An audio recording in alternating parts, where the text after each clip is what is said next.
একের পর এক রহস্য ভেদ করে তাক লাগিয়ে দিচ্ছেন বিজ্ঞানীরা। ঈশ্বরকণা আবিষ্কার করে পদার্থবিজ্ঞানে নোবেল প্রাইজ পেয়েছিলেন দুই বিজ্ঞানী।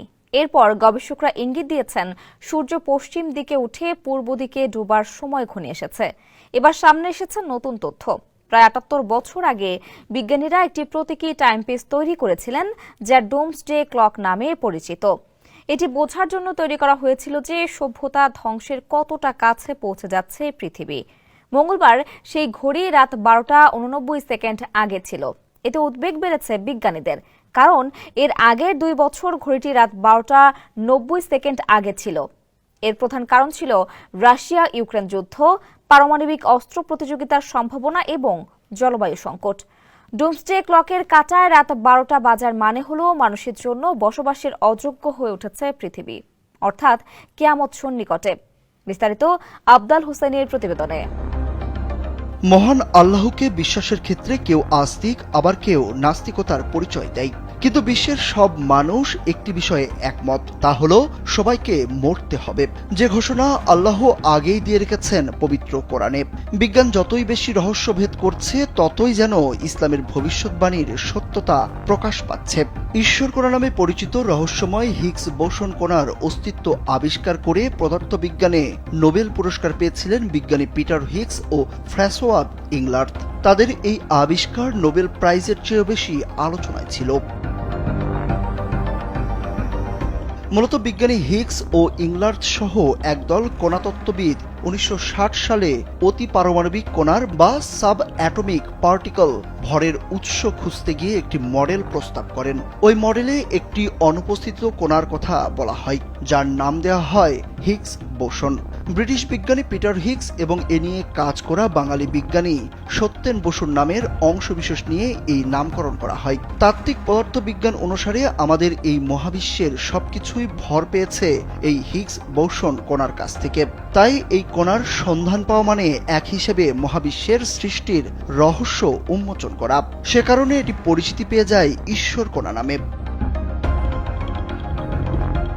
এরপর আলোচনায় আসে সূর্য পশ্চিম দিকে ওঠার বিষয়টি। পৃথিবীর চৌম্বক ক্ষেত্র আমাদের এই গ্রহটিকে ঘিরে রেখেছে অদৃশ্য এক শক্তি বলয়ের মাঝে। সোলার রেডিয়েশনের ক্ষতিকর প্রভাব থেকে জীবজগৎকে রক্ষা করছে এই চৌম্বক ক্ষেত্র। কিন্তু আমরা একে যত স্থিতিশীল ভাবি, আসলে তা স্থিতিশীল নয়, বরং সদা পরিবর্তনশীল। পৃথিবীর ইতিহাসে চৌম্বক মেরুর পরিবর্তনের ঘটনা ঘটেছে কয়েকশো বার।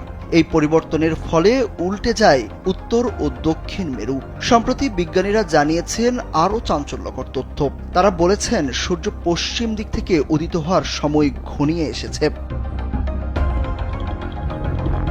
অথচ শত শত বছর আগে পবিত্র কোরআনে সূরা আনামে মহান আল্লাহ ঘোষণা দিয়েছেন, যেদিন আপনার পালনকর্তার কোনো নিদর্শন এসে যাবে, তখন এমন ব্যক্তির ঈমান কোনো উপকারে আসবে না, যে পূর্ব থেকে ঈমান আনয়ন করেনি কিংবা স্বীয় বিশ্বাস অনুযায়ী কোনো সৎ কাজ করেনি। হে নবী, আপনি বলুন, তোমরা অপেক্ষা করতে থাকো, আমরাও অপেক্ষা করতে থাকলাম। অধিকাংশ মুফাসসিরের মতে অত্র আয়াতে কোনো নিদর্শন বলতে পশ্চিম দিক থেকে সূর্যোদয়কে বোঝানো হয়েছে। ইবনে জারির আত-তাবারি বলেন, আয়াতে বর্ণিত নিদর্শনটি পশ্চিম আকাশ থেকে সূর্য উদিত হওয়ায় অধিক বিশুদ্ধ। কারণ নবী করিম সাল্লাল্লাহু আলাইহি সাল্লাম স্পষ্ট করে বলেছেন, যতদিন পশ্চিম দিক থেকে সূর্য উদিত হবে না, ততদিন কিয়ামত হবে না। যখন পশ্চিম দিক থেকে সূর্য উদিত হবে এবং মানুষ তা দেখতে পাবে, তখন সকলেই ঈমান আনবে। তখন এমন ব্যক্তির ঈমান কোনো উপকারে আসবে না, যে পূর্ব থেকে বিশ্বাস স্থাপন করেনি কিংবা স্বীয় বিশ্বাস অনুযায়ী কোনো সৎ কাজ করেনি। সম্প্রতি নাসার বিজ্ঞানীরা সামনে এনেছেন আরও এক চাঞ্চল্যকর তথ্য।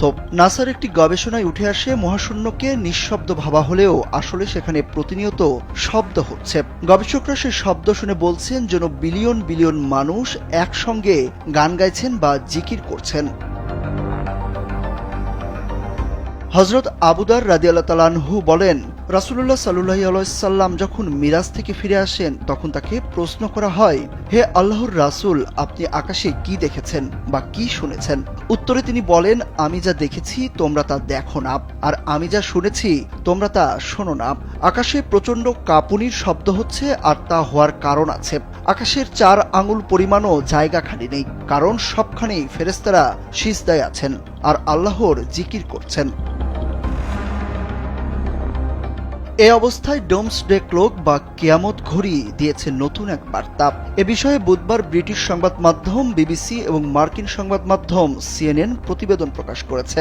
এতে বলা হয়েছে, প্রায় 78 বছর আগে বিজ্ঞানীরা একটি টাইম পিস তৈরি করেছিলেন যার নাম ডোমসডে ক্লক বা কিয়ামত ঘড়ি। মূলত পৃথিবী কত দ্রুত মানবতার ধ্বংসের দিকে অগ্রসর হচ্ছে তা বোঝার জন্য এই ঘড়ি তৈরি করা হয়েছিল। সাধারণ ঘড়িতে 60 সেকেন্ডে ঘন্টা হলেও ডোমসডে ক্লকের হিসেব সম্পূর্ণ ভিন্ন। এই ঘড়িতে রাত 12টা এমন একটি মুহূর্তকে নির্দেশ করে যখন পৃথিবী মানুষের জন্য বসবাসের অযোগ্য হয়ে উঠবে। 2 বছর ঘড়িটি রাত 12টার 90 সেকেন্ড আগে ছিল। মঙ্গলবার বিজ্ঞানীরা ডোমসডে ক্লক রাত 12টার 89 সেকেন্ড আগে সেট করেছেন। এটি এই পর্যন্ত ঘড়ির সবচেয়ে কাছের সময়। প্রতি বছর বিজ্ঞানীরা এবং নোবেল বিজয়ী বিশেষজ্ঞদের একটি দল এই ঘড়ির সময় নির্ধারণ করেন। এটি এমন একটি উপায়ে তৈরি হয়েছে যাতে মানুষের মনোযোগ আকর্ষণ করে এবং পৃথিবীর জন্য বিপজ্জনক বিভিন্ন সংকট নিয়ে সচেতনতা বাড়ায়। ডোমসডে ক্লক কখনো মধ্যরাতে পৌঁছায়নি। ঘড়িটি মধ্যরাতে পৌঁছানোর মানে হবে কোনো পারমাণবিক যুদ্ধ বা ভয়াবহ জলবায়ু পরিবর্তন, যা মানব সভ্যতাকে ধ্বংস করবে। মানুষ ডোমসডে ক্লক সহ অন্যান্য উপায়ে মহাপ্রলয়ের দিন বা কিয়ামত কবে হতে পারে তা ধারণা করার চেষ্টা করছে, কিন্তু কোরআনে এবং হাদিসে এই দিনে কি হবে তা নির্দিষ্ট করে বলা আছে। শুধু তাই নয়, এই দিন সংঘটিত হওয়ার আগে কি কি আলামত প্রকাশ পাবে তাও ইসলাম স্পষ্ট করে দিয়েছে। সুরুজ আহমেদ, কালবেলা।